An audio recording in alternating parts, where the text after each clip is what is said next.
Every child's success story starts here. Every student who steps into Success School shines with brilliance, sculptured by teachers polished to perfection. अस्सलाम वालेकुम नाज़रीन, आइए नज़र डालते हैं देश की राजधानी नई दिल्ली और उत्तर प्रदेश से कुछ खास खबरों पर।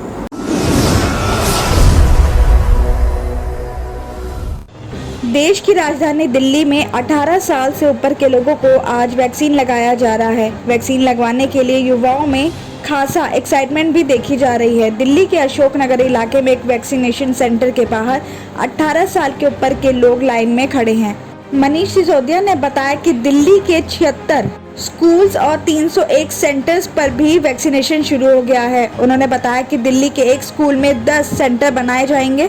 1 मई को हमें 4.5 लाख डोज मिली थी। उन्होंने कहा कि हमें उम्मीद है कि दिल्ली में सभी लोगों को वैक्सीन लगे। यंगस्टर्स को बढ़ावा देने के लिए स्कूलों को सेंटर्स बनाने का फैसला किया गया है। पहली बार गवर्नमेंट स्कूल को वैक्सीनेशन सेंटर में तब्दील किए जाएंगे। बताया जा रहा है कि बीते शनिवार को 1400 से ज्यादा यंगस्टर्स ने वैक्सीन लिया था। हालांकि वैक्सीन की डोज कम होने की वजह से अभी दिल्ली के सभी सेंटर्स पर 45 साल से ज्यादा उम्र के लोगों के लिए ही वैक्सीन लगेगी। लेकिन मुख्यमंत्री अरविंद केजरीवाल कह चुके कि जल्द ही वैक्सीन की डोज मिलने के साथ ही और कई सेंटर्स पर यंगस्टर्स को मौका मिलेगा। हालांकि प्राइवेट हॉस्पिटल्स में यंगस्टर्स के लिए वैक्सीनेशन शुरू हो चुका है।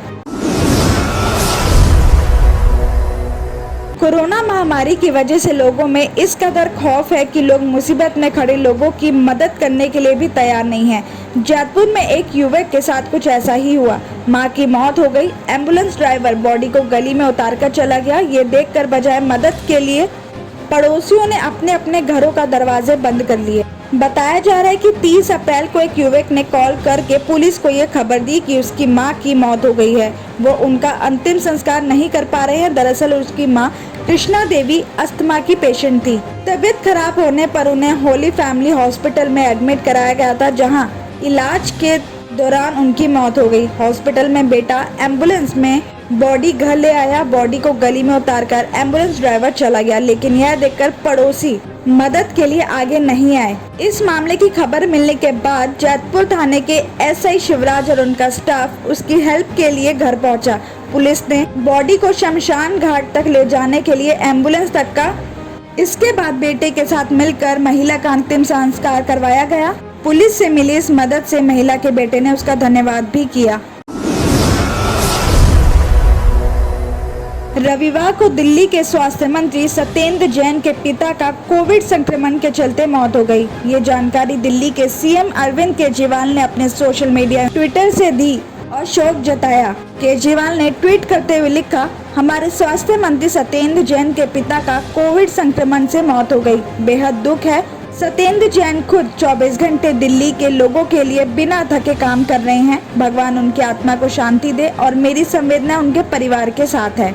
वहीं अरविंद केजरीवाल के साथ मनीष सिसोदिया ने भी सत्येंद्र जैन के पिता की मौत पर शोक जताते हुए अपनी संवेदनाएं व्यक्त की हैं।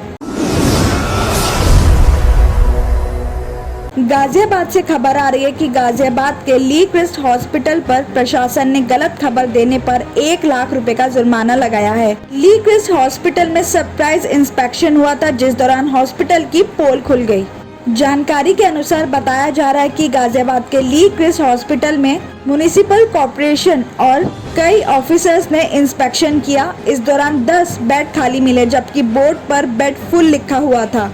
इस पर ऑफिसर्स ने 1 लाख का जुर्माना लगा दिया। आपको बता दें कि गाजियाबाद में कोरोना संक्रमण बेकाबू होता जा रहा है। मई में 2 दिन में कोरोना से 40 लोगों तक की मौत हो चुकी है, जबकि इन 2 दिनों में 2290 नए संक्रमित मामले सामने आए हैं।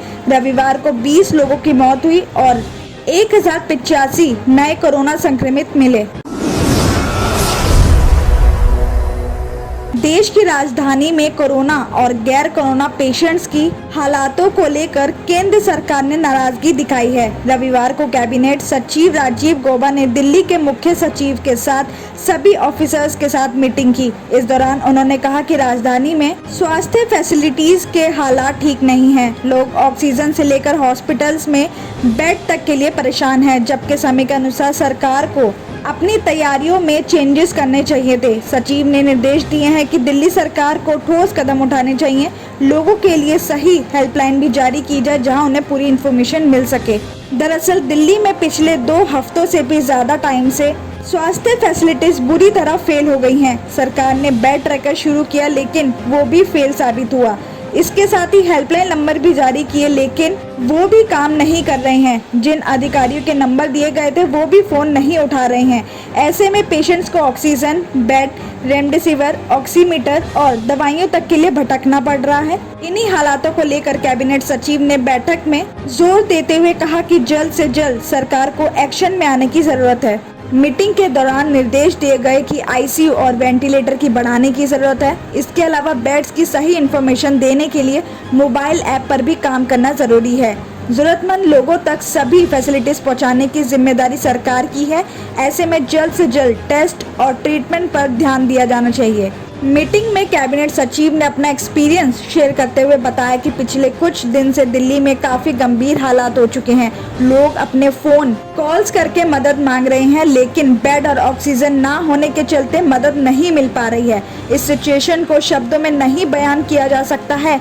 आगे उन्होंने बताया कि कई लोगों को टाइम पर ऑक्सीजन नहीं मिलने की वजह से और ट्रीटमेंट भी नहीं मिलने की वजह से नुकसान उठाना पड़ रहा है। ऐसे में दिल्ली सरकार को तुरंत इस पर ध्यान देने की जरूरत है।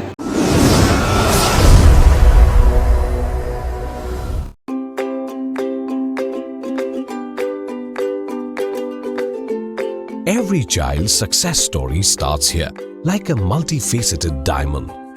Every student who steps into Success School shines with brilliance, sculptured by teachers polished to perfection. If opportunity does not knock, I will build a door. To us, success comes in cans, not in can'ts. Success is falling 9 times, getting up 10. Some people dream of success, others put their heart and soul into working for it.